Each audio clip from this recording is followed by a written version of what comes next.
Hello, my name is Esther Uche. I am in the 10th grade and I go to Louisville High School. I have been in the Whitney Young program for about 4 years now. Today, I'm going to be doing a speech about Mr. Whitney Young Jr. and the title of my speech is Mr. Whitney Young Jr., a Civic Leader.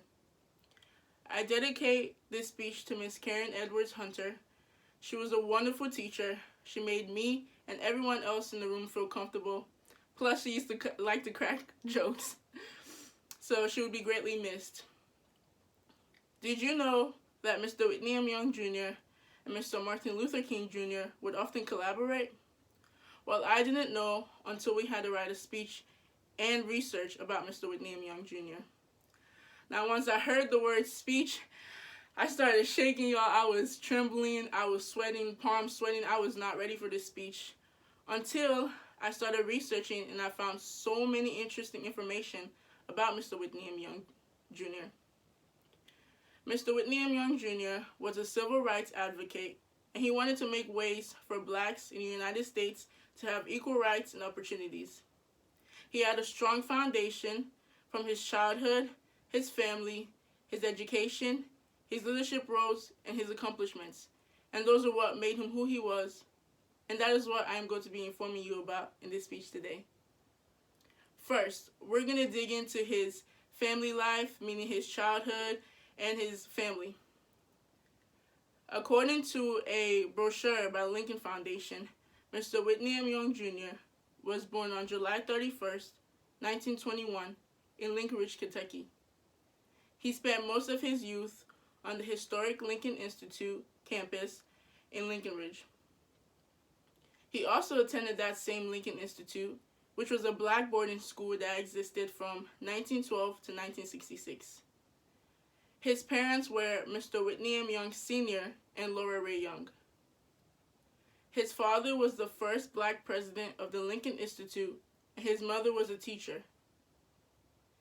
He was the middle child between two sisters, Arnita and Eleanor, and they both have careers in social services and education.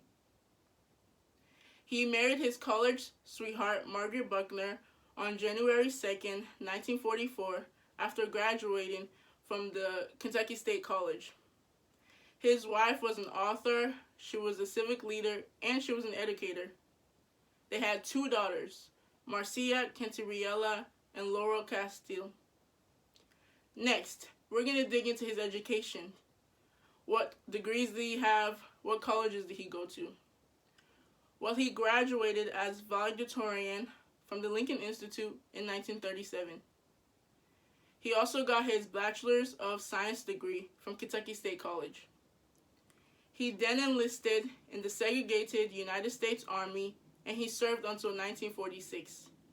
Although the Army in 1943 sent him to the Massachusetts Institute of Technology to get his electro-engineering graduate studies.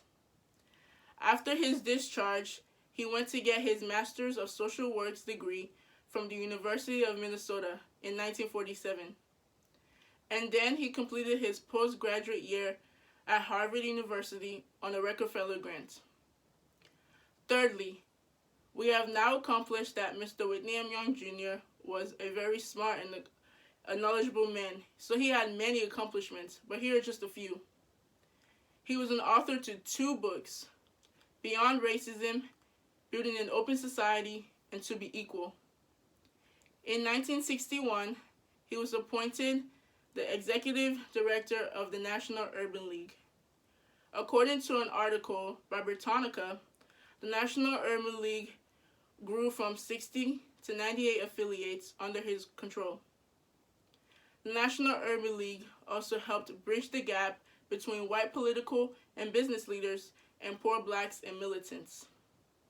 He was credited for almost single-handedly persuading corporate America and major foundations to aid the civil rights movement through financial contributions in support of self-help programs such as housing, family, rehabilitation, education, and jobs. He was an advisor to President John F. Kennedy, President Lyndon B. Johnson, and President Richard M. Nixon.